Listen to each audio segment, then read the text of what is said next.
হঠাৎ মিষ্টি খেতে মন চাচ্ছে? ভাবনা কিসের? আমার মতন এভাবে ঝটপট বানিয়ে ফেলুন। এই মিষ্টি এতটা স্বাদ, দোকানের মিষ্টিকেও হার মানাবে। আসসালামু আলাইকুম ভাই বোনেরা, কেমন আছেন? আশা করি যে যার অবস্থানে বসে এই ভিডিওটা দেখছেন সবাই অনেক অনেক বেশি ভালো আছেন। আলহামদুলিল্লাহ, আমরাও বেশ ভালো আছি।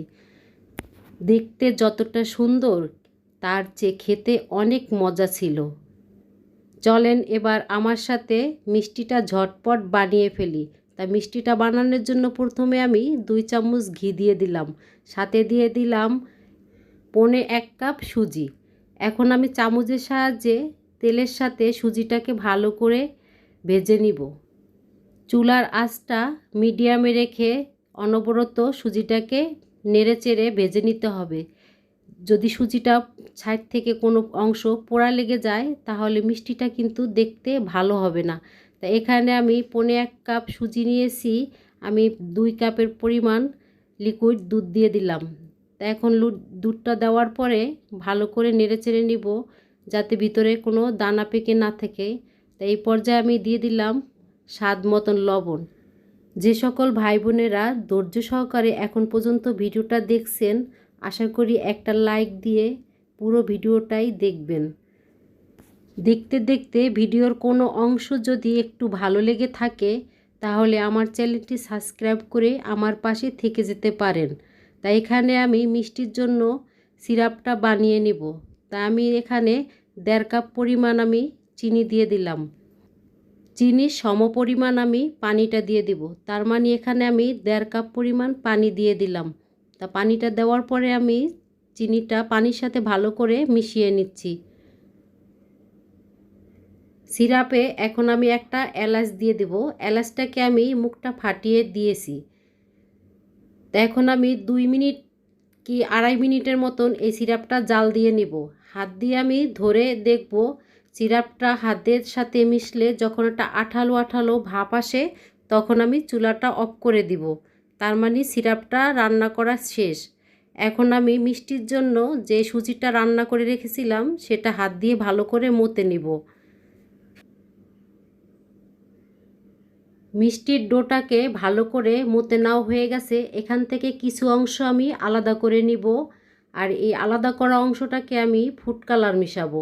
এতে করে মিষ্টিটা ভিতর থেকে দেখতে অনেক সুন্দর হবে আর খেতেও অসাধারণ মজা হয়েছিল। যেই জিনিসটা দেখতে সুন্দর সেই জিনিসটা খেতেও ভালো লাগে, এটাই বাস্তব।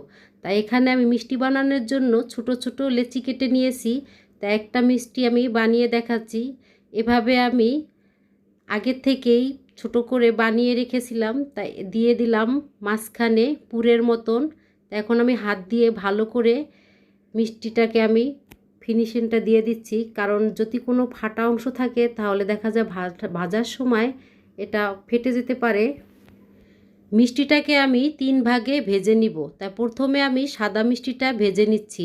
তা এভাবে আমি তেলের সাথে মিষ্টিটাকে নেড়েচেড়ে ভেজে নিচ্ছি যাতে করে মিষ্টিটার গায়ে কোনো কালো বা লালচে একটা দাগ না পড়ে। সাদা মিষ্টিটা ভাজা হয়ে গেছে, এখন আমি যে হালকা করে যে মিষ্টিটা ভাজবো সেটা দিয়ে দিলাম। তা দিয়ে আমি এভাবে অনবরত একটু হালকা হালকা করে নেড়ে দিচ্ছি, কারণ এক সাইড বেশি ভাজা হলে আরেক সাইড যদি কম ভাজা হয় সেক্ষেত্রে মিষ্টিটা দেখতে ভালো লাগবে না। তাই এভাবে আমি মিষ্টিটাকে তেলের সাথে ঘুরিয়ে নিচ্ছি। তাই এই পর্যায়ে এসে মিষ্টিটা হালকা বাদামি হয়ে উঠেছে। এই মিষ্টিগুলো আমি চামচ দিয়ে নাড়াচাড়া করি না, এই জন্য দেখা যায় চামচের সাথে লেগে যেতে পারে। তাই এই মিষ্টিগুলো ভাজা হয়ে গেছে, বাদামি কালার হয়ে গেছে, উঠিয়ে নিয়েছি। তা এখন আমি যে লালচে করে যে মিষ্টিটা বানাবো সেটা ভেজে নিচ্ছি। তাই এইভাবে নেড়েচেড়ে যখন এক লালচে হয়ে গেছে মিষ্টিগুলো, এখন আমি শিরাতে দিয়ে দিব। তা আমার 3 কালারের মিষ্টিটা ভাজা হয়ে গেছে। তা 3 কালারের মিষ্টি মাশাআল্লাহ দেখতে বেশ ভালোই লাগছে। তাই এভাবে আমি এখন আধা ঘন্টার মতন এই মিষ্টিটা শিরাতে ভিজিয়ে রাখবো, এতে করে নরম তুলতুলে হয়ে উঠবে। তা আধা ঘন্টা পরে আমি মিষ্টিটা কাছে আসলাম, মাশাআল্লাহ দেখতে এতটা লোভনীয় হয়েছে আর খেতেও অসাধারণ হয়েছিল। তা এভাবে আপনারাও বাসায় আমার মতন খুব সহজে এবং অল্প উপকরণ দিয়ে মিষ্টি ঝটপট বানিয়ে বাসার সকলকে উপহার দিতে পারেন। তা আমার এই রেসিপিটি যদি কোনো অংশ ভালো লেগে থাকে তাহলে আমার চ্যানেলটি সাবস্ক্রাইব করে আমার পাশে থেকে যেতে পারেন। তা আজকের মতন এই পর্যন্ত, আবার দেখা হবে নতুন একটা রেসিপিতে। সে পর্যন্ত আল্লাহ হাফেজ, আসসালামু আলাইকুম। সবাই ভালো থাকবেন এবং সবাই সবার জন্য দোয়া করবেন। একটা মিষ্টি আমি কেটে দেখাচ্ছি, দেখতে কতটা লোভনীয় হয়েছে। দেখেই মনে হচ্ছে যে সব মিষ্টিগুলোই এখন আমি খেয়ে ফেলি।